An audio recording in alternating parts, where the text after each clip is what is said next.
Assalamualaikum warahmatullahi wabarakatuh. Baik anak-anak, kita lanjutkan pembahasan kita tentang reaksi redoks bagian ketiga tentang oksidator dan reduktor. Perhatikan penjelasan berikut ini. Pada video sebelumnya kita sudah mengetahui beberapa konsep redoks dan yang terakhir adalah reaksi redoks berdasarkan biloks atau bilangan oksidasi.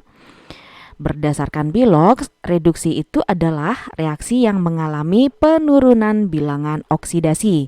Sedangkan oksidasi adalah reaksi yang mengalami kenaikan bilangan oksidasi. Contoh soal.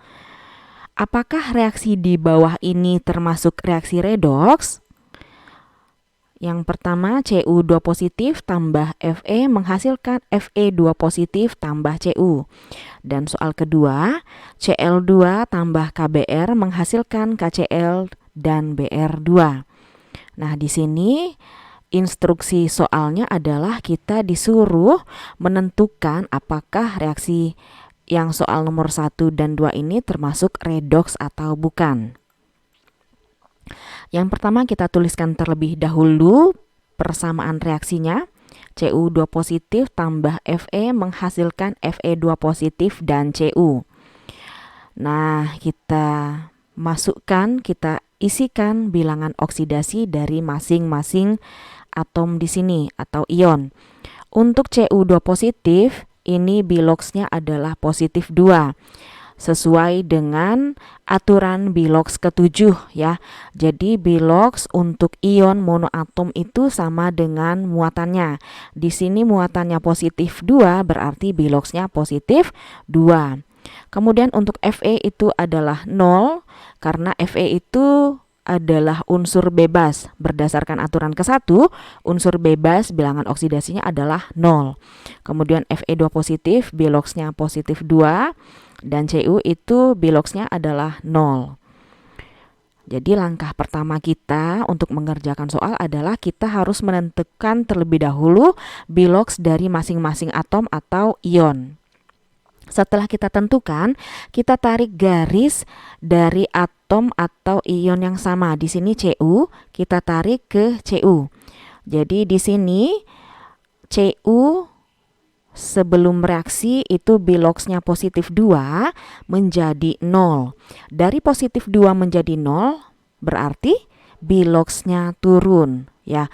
Kalau biloksnya turun berarti Cu2 positif menjadi Cu ini dia termasuk reduksi. Jadi kita tuliskan di reaksi reduksi Cu2 positif menghasilkan Cu ya karena terjadi penurunan biloks.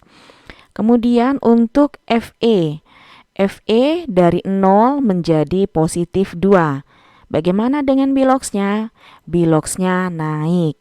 Nah, karena biloksnya naik, berarti Fe menjadi Fe2 positif itu dia termasuk reaksi oksidasi. Jadi kita tuliskan di sini reaksi oksidasinya Fe menghasilkan Fe2 positif. Ya. Sampai di sini mudah-mudahan paham. Kemudian ini pertanyaannya apakah ini termasuk reaksi redoks atau bukan? Karena kita sudah memeriksa tadi terjadi kenaikan dan penurunan biloks, maka berarti reaksi ini termasuk reaksi redoks ya. Ingat kata kuncinya, jika terjadi penurunan dan kenaikan biloks, maka reaksi tersebut termasuk reaksi redoks. Oke, kita lanjutkan soal nomor 2. Cl2 tambah Kbr menghasilkan KCl dan Br2. Kita isikan biloksnya. Cl itu unsur bebas berarti biloksnya 0. K itu positif 1. Berdasarkan aturan ketiga golongan 1A biloksnya positif 1. Br negatif 1 berdasarkan aturan ke-5 untuk golongan 7A dalam senyawa dia biloksnya negatif 1. K positif 1, Cl negatif 1, kemudian Br2 ini 0 karena Br2 ini adalah unsur bebas yang merupakan suatu molekul. Nah, setelah kita tentukan biloksnya, kita tarik kembali garisnya dari Cl ke Cl. Cl awalnya 0 menjadi negatif 1. Dari 0 menjadi negatif 1 itu berarti Biloxnya turun ya. Kalau biloxnya turun berarti dia mengalami reaksi reduksi. Jadi Cl2 menghasilkan KCl, kita tulis di reduksi di sini. Nah, kemudian untuk Br, kita lihat Br dari negatif 1 menjadi 0. Berarti di sini biloxnya naik. Kalau biloxnya naik berarti KBr menjadi Br2 itu dia termasuk reaksi oksidasi. Kita tuliskan di bagian oksidasi, KBr menghasilkan Br2. Oke, mudah-mudahan sampai di sini paham. Nah, di sini kembali kita jawab pertanyaannya, apakah ini termasuk reaksi redoks atau bukan? Karena terjadi penurunan dan kenaikan bilox, berarti reaksi untuk soal nomor 2 ini juga termasuk reaksi redoks.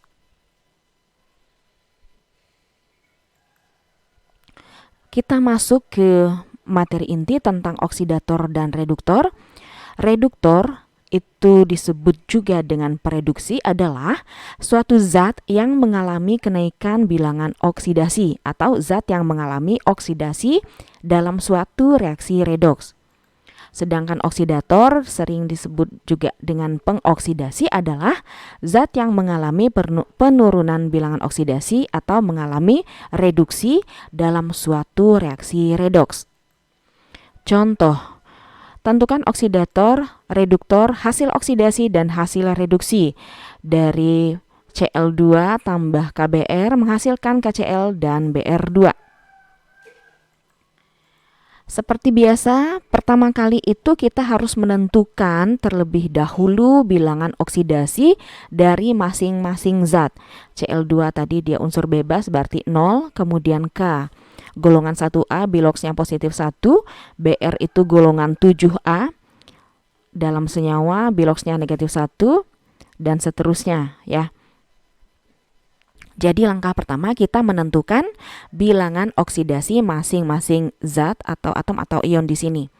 Setelah itu baru kita tarik garisnya, Cl ke Cl dari 0 menjadi negatif 1, biloxnya turun. Jadi kalau bilox turun, Cl2 menjadi KCl itu dia mengalami reaksi reduksi. Sementara Cl2 yang mengalami reaksi reduksi disebut dengan oksidator. Ingat, zat yang mengalami reduksi itu disebut dengan oksidator. Jadi di sini kita tuliskan oksidatornya adalah Cl2. Sedangkan hasil dari reaksi reduksi tadi berada di sebelah kanan tanda panah. Ini adalah hasil dari reduksi. Hasil reduksinya adalah KCl. Jadi kita tulis di sini hasil reduksinya adalah KCl. Kemudian selanjutnya untuk Br, kita tarik dari Br ke Br dari negatif 1 menjadi 0. Negatif 1 menjadi 0 itu biloxnya naik. Berarti kalau biloxnya naik itu terjadi reaksi oksidasi. Zatnya yang mengalami oksidasi itu disebut reduktor dan hasilnya adalah di sini reduktornya kita tuliskan terlebih dahulu.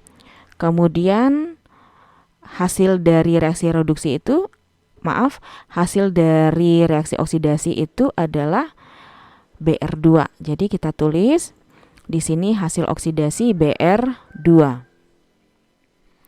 Mudah-mudahan paham di sini. Jadi intinya reduktor itu pereduksi, dia mengalami oksidasi. Reduktor mengalami oksidasi. Sedangkan oksidator mengalami reduksi. Jadi kebalikannya. Kemudian kalau hasil itu tinggal dilihat saja dari garis-garis ini, kan udah kita tarik garisnya tadi. Kita lihat kalau dia reaksi reduksi berarti hasilnya adalah hasil reduksi.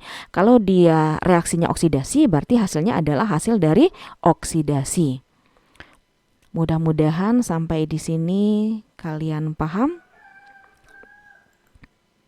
Sekian materi kita hari ini. Terima kasih atas perhatiannya. Wassalamualaikum warahmatullahi wabarakatuh.